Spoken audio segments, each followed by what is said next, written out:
A nossa próxima apresentação é do Carlos Sadé, perdão, do Carlos não, estou falando besteira, do Fábio Luciano Verde, da Universidade Federal de São Carlos, Campus Sorocaba, né, Fábio? Do Campus Sorocaba.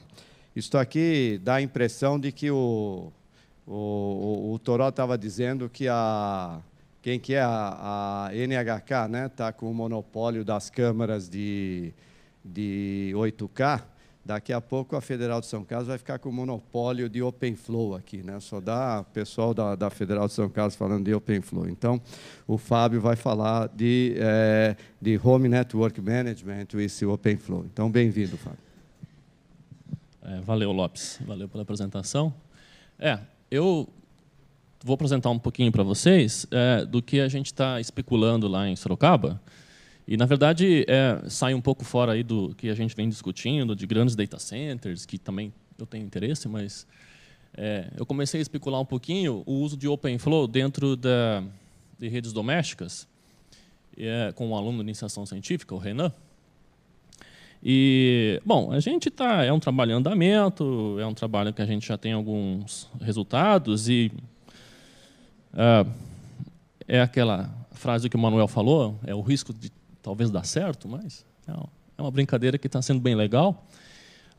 Tem trabalhos parecidos, né, similares por aí, do Nick Finster, que também está especulando um pouquinho o uso de OpenFlow dentro de uma rede doméstica, e a salada toda. E eu estou tentando especular também um pouquinho de Content-Centric Network dentro da casa ou entre casas. E vou mostrar um pouquinho para vocês sobre tudo isso, essa especulação toda aí. Então, vou falar um pouquinho sobre por que usar e já vou ir direto para a nossa solução, a nossa solução em andamento, né? Para vocês entenderem o que eu estou fazendo. A gente sabe que as redes domésticas hoje elas são consideradas redes bastante complexas, né? São mini internets, né? Você tem uma variedade de equipamentos muito grande dentro delas, né? Set-top box, smartphones, laptops, PCs, gaming, né? Consoles de gaming. Então, ela está se tornando uma rede bastante complexa, né? Bastante interessante de se estudar, né? O projeto do Nick Finster, né? Que o projeto dele chama-se Bismarck, eles estão preocupados em monitorar, na verdade, tudo que está acontecendo dentro da rede doméstica usando SDN/OpenFlow, né? Eles querem monitorar e tal. E OpenFlow, a gente ganha muita coisa de lambuja, né? Ele já tem aí uma estrutura bastante formatada, então a gente consegue utilizar. Desenvolve aplicações em cima e a gente pode criar cenários interessantes. Então, essa é a figura que eu estou assim, especulando, né? A gente pode colocar um monte de coisa aqui ainda, internet das coisas, e sensores, etc. O que a gente está entendendo que o OpenFlow pode ajudar? O OpenFlow pode ajudar no sentido do que ele já ajuda na internet tradicional, nas redes, nas LANs tradicionais, enfim. Ele continua ajudando aqui dentro, né? A gente consegue monitorar várias coisas, né? O acesso, eu consigo filtrar acesso por MAC, eu consigo falar para criar regras para minha filha ou para o meu filho não acessarem a internet depois das 10 da noite, porque eles deviam estar estudando, tá certo? Eles estão muito tempo brincando no smartphone, acessando um site que eu não gosto. Enfim, eu posso fazer um monte de coisa, imaginar várias coisas aqui, né, bastando aí criar aplicações em cima do SDN, né, do OpenFlow, né? Posso limitar algumas taxas, deixando o acesso à internet chato, e aí eles vão dormir. Posso criar alarmes, né? Posso imaginar que eu estou remoto, né, remotamente, estou no meu trabalho e talvez aconteça alguma coisa no meu sensor e posso criar alguma aplicação em cima que remotamente me avise, me notifique, né? Enfim. Posso imaginar que existem perfis diferentes dentro de uma casa, pais têm uma hierarquia sobre os filhos, então eu posso dar mais banda para mim, né? Eu posso deixar acessar o set-top box, né, imaginando o set-top box chegando, né, ou um HDzão grande, né, presente na minha infraestrutura doméstica. Eu posso deixar os pais acessarem e os filhos não, mesmo internamente, né, não só acesso externo, né, não só para fora da casa e tal. Bom, e tudo isso é o que eu falei, né? Gerenciar, controlar tudo isso pode ser difícil, né? A gente sabe que tem soluções para isso já, você tem aplicações que você instala lá, e faz um monte de controle e tal. A gente quer brincar agora também com o OpenFlow, né? Ver se a gente consegue. Então, o que a gente está querendo usar? O que a gente está querendo fazer? O objetivo é estudar e avaliar o uso do OpenFlow como um mecanismo de gerenciamento e controle, monitoramento dentro de uma rede caseira, tá? Replicando situações cotidianas e um ponto importante que a gente quer atacar são políticas de alto nível, né? Que eu vou acabar falando nos próximos slides, né? A gente quer tentar usar algumas linguagens SDN que já existem, mas elas ainda são um pouco difíceis para um usuário doméstico usar. Então, talvez a gente quer criar um outro nível acima dessa linguagem. Eu vou falar mais para frente. Tá? Então, bom, a gente quer estudar o OpenFlow dentro de uma rede doméstica. Vamos começar. A gente precisava colocar o OpenFlow em algum hardware dentro da casa. Então, a gente inicialmente pensou, bom, acho que o ponto de acesso Wi-Fi, né, hoje é muito comum. Então, vou colocar um OpenFlow dentro do meu hotspot e já aplicar filtros aí, né? Já na primeira conexão, não deixo sair daí. Eu posso já filtrar as coisas no próprio ponto Wi-Fi aí da casa. A gente adotou um hardware MikroTik, não sei se vocês conhecem, é um roteadorzinho bastante barato, em torno de 800 a R$1.000, que implementa toda a pilha de protocolos, inclusive BGP, MPLS. A única deficiência dele é questão de hardware, né? Ele não tem uma capacidade de encaminhamento grande, mas ele implementa os protocolos tradicionais de roteamento, o SPF. É vendido no Brasil, tem uma empresa que está vendendo muito para provedores pequenos, né? Muitos provedores pequenos usam esse tipo de hardware para dar acesso local. Bom, então a gente colocou o OpenFlow aí dentro, né? Colocar o OpenFlow aí foi simples, não teve nenhuma dificuldade. A gente pegou o Linux OpenWRT, que é um Linux um vanilla, né, um Linux super enxuto para sistemas embarcados, e aí a gente compilou ele, né, pegou o fonte, compilou ele para a plataforma MikroTik que a gente tem lá. A gente tem um MikroTik 433AH que tem 3 portas RJ45, né, 10/100 e uma anteninha Wi-Fi. E tem vários outros modelos, tal. E, bom, compilamos esse OpenWRT para essa arquitetura, né? E, depois disso, jogamos o OpenFlow dentro dele, né?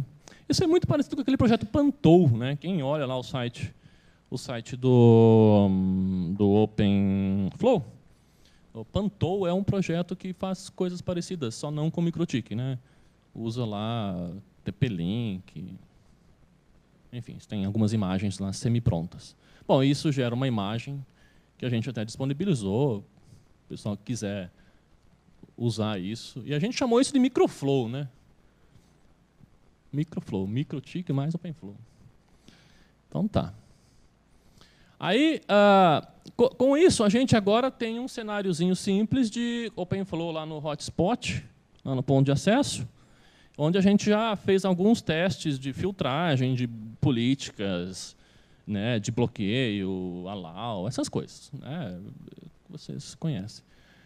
E aí que entra, nosso cenário lá está com o Floodlight, né, a gente está usando o controlador Floodlight, e aí que entra o que a gente está fazendo agora, que é realmente, acho que a parte mais pesquisa, né, que a gente pode explorar um pouquinho mais, que é políticas de alto nível, né, linguagens de definição de políticas, né, de regras em alto nível. E aí eu cito algumas.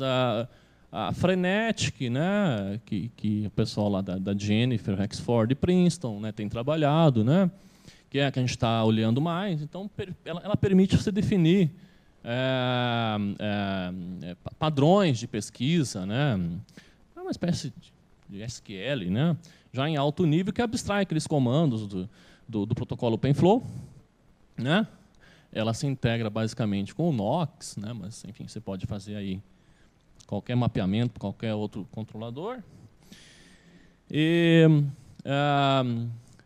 existem já MIBs, né, para Home Network, então você pode estar utilizando essas MIBs também para identificar o que você quer gerenciar, o que você quer configurar, né, o que você quer obter.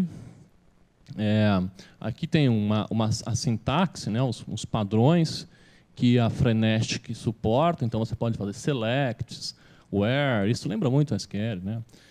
Você pode identificar lá os filters, né? os headers do protocolo OpenFlow, né? Quero filtrar o que vem pela porta tal, do source, MAC tal, etc. Né? Inclusive aqui tem um exemplo, né? Um exemplo de essa query, ela pega todos os pacotes que vêm pela porta 2, com porta de origem 80, né? E soma tudo isso, vai somando os pacotes, né? A cada 30 segundos ele reporta isso para alguém, ou ele guarda num stream de eventos e tal. Você pode manipular isso da forma que você quiser. Tá? Então você consegue aqui saber a quantidade de bytes que estão chegando pela porta 80, da porta 80, né? Eu posso fazer seleções, intersecções, né? Os ends, né? Eu consigo fazer ends.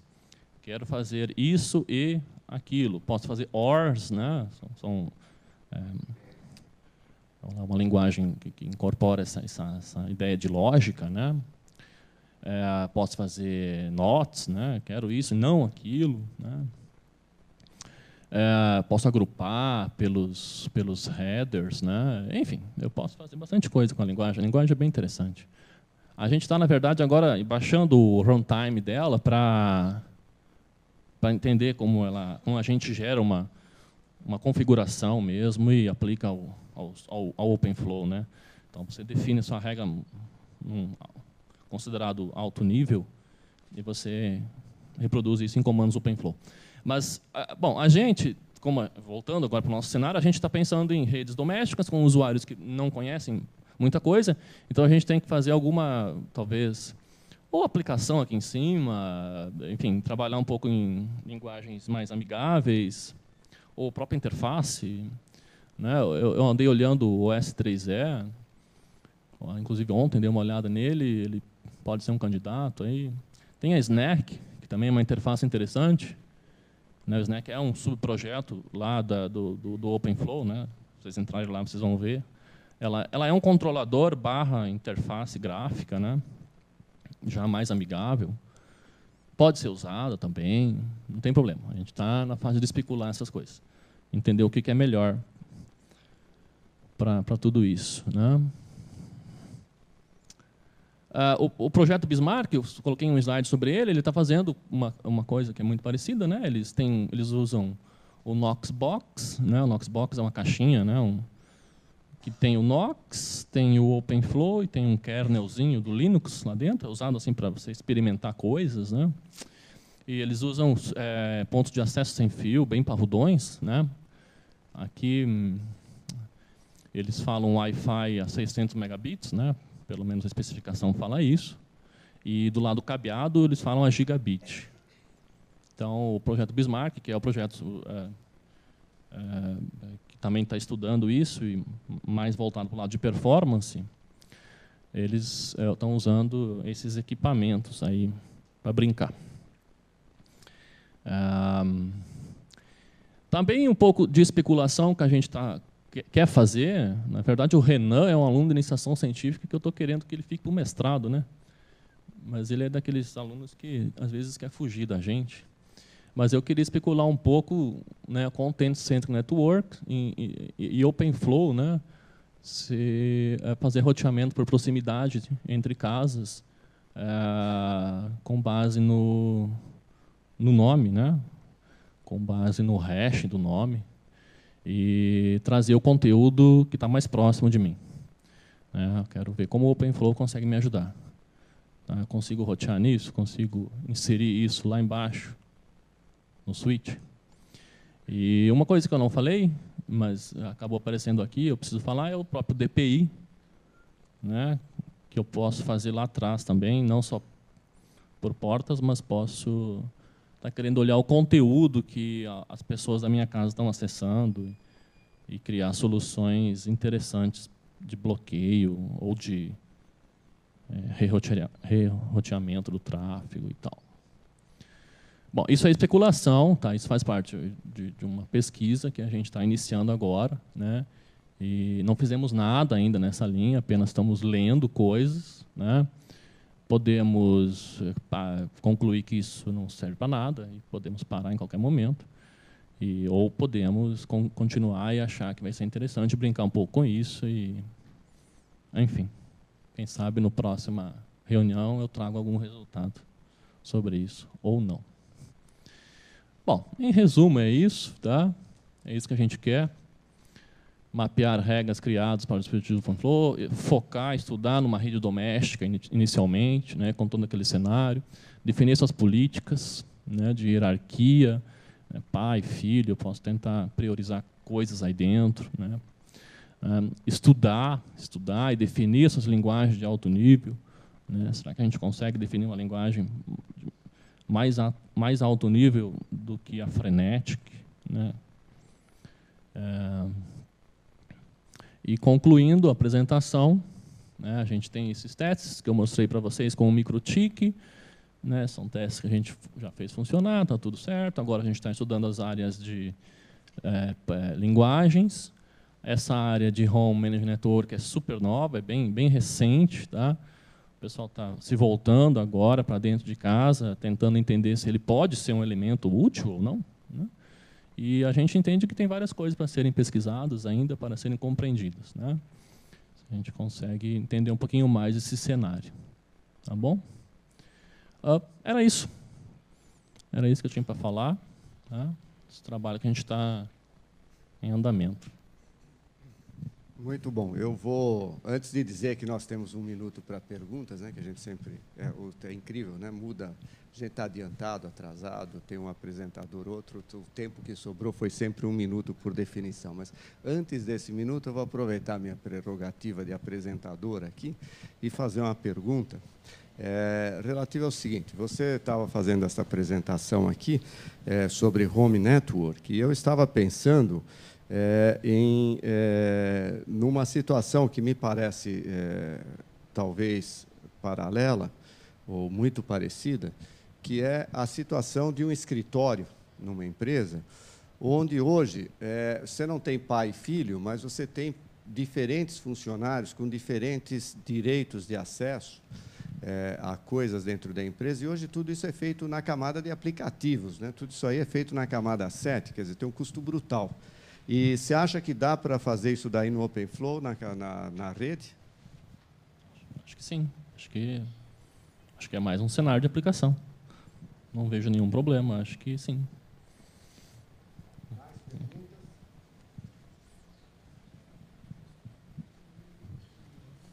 Ótimo. Muito bem. Eu gostei muito, né, da abordagem, né? E o que eu tinha uma curiosidade, né? Eu tenho a impressão de que o grande transformador, né, da nossa sociedade agora tem sido a comunicação móvel, né? Então, esse tem sido o grande transformador. Então, quando eu vejo essa sua ideia aí de rede Wi-Fi, né, imediatamente me salta na lembrança, né, que a gente está num processo aí de planejamento de implantação de 4G. Né? Então, eu não consigo deixar de demonstrar meu entusiasmo, né, em que talvez haja uma convergência aí interessante, né, de uma rede muito mais abrangente, né, que faz parte de uma infraestrutura de operadora, né, que vai alcançar esse ambiente e, ao mesmo tempo, um ambiente em que você teria um impacto muito grande de um controle via OpenFlow. Vocês já pensaram em investigar esse aspecto também, aproveitando o momento aí do 4G? Não pensamos, mas eu acho que é uma boa ideia investigar também isso. O que a gente tem investigado em paralelo a isso é a questão do multi-homing, né, com o OpenFlow, né. Então, hoje existe um protocolo chamado MPTCP, que MP é de Multipath TCP. Então, é um protocolo que já existe em RFC, e ele permite que você, nas pontas, consiga fazer balanceamento entre duas ou mais interfaces que você tem. Você não precisa alterar nada na sua aplicação, né? Basta você recompilar o kernel e inserir isso, assim, para fim de testes, né? Você recompila o kernel e ele já faz o balanceamento de carga e não muda nada no núcleo da rede, nada. Continua existindo várias conexões TCP para o núcleo da rede. Então, você faz balanceamento de carga se uma interface cair e a outra interface estiver disponível, ou com mais banda, com menos latência, ele mesmo faz o balanceamento e redistribui os fluxos, subfluxos, que ele fala. A gente está pensando não, a gente já começou a usar MPTCP com OpenFlow lá para identificar esse tipo de coisa. Porque no núcleo da rede a gente continua roteando IP, então a gente não garante que tem multipath na internet, né? Porque você não sabe se vai ter. Mas com o OpenFlow a gente talvez consiga controlar mais a rede. Eu acho que é interessante, sim, estudar um pouco mais esse de 4G. Acho que sim. Vamos explorar esse assunto aí. Tem interesse de tá bom, trocar umas ideias. Com certeza. Uhum. Mais perguntas? Não sei se é uma pergunta, acho que é mais um. Acho que é mais um comentário seguindo. Do Marcos. Não. É uma das coisas que a gente que trabalha com isso sabe é que a operadora hoje ela ganha mais dinheiro com telefonia fixa do que a móvel, só que ela gasta muito mais dinheiro com a móvel do que a fixa. E ela vai ter que botar 4G, ela está desesperada porque não tem receita malemada 3G, quanto mais o 4G. Então, uma das coisas que eles estão olhando muito é o offload da rede celular no Wi-Fi. Sim. Tá, então, inclusive, principalmente dentro das casas e pequenos escritórios onde o cara tem o acesso fácil. E aí tem toda uma questão de gestão, de configuração, de segurança, de mobilidade, e que vão ser muito interessantes. A gente que trabalha com OpenFlow vive sobre esse questionamento. Qual que é o killer application do OpenFlow? Ninguém sabe ainda no mundo. A gente crê que algumas coisas a gente consiga fazer com o OpenFlow de forma mais fácil ou mais barata, mas que também conseguiria fazer com as outras.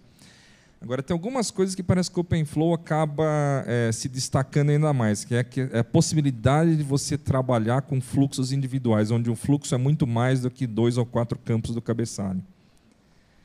Então, realmente a gente está tateando ainda esse mundo, tentando descobrir aplicações, as killer applications da vida, mas tem alguns lugares que apontam bem. E acho que o acesso é uma das áreas em que vai fazer a diferença. Muito bom. Então, muito obrigado, Fábio.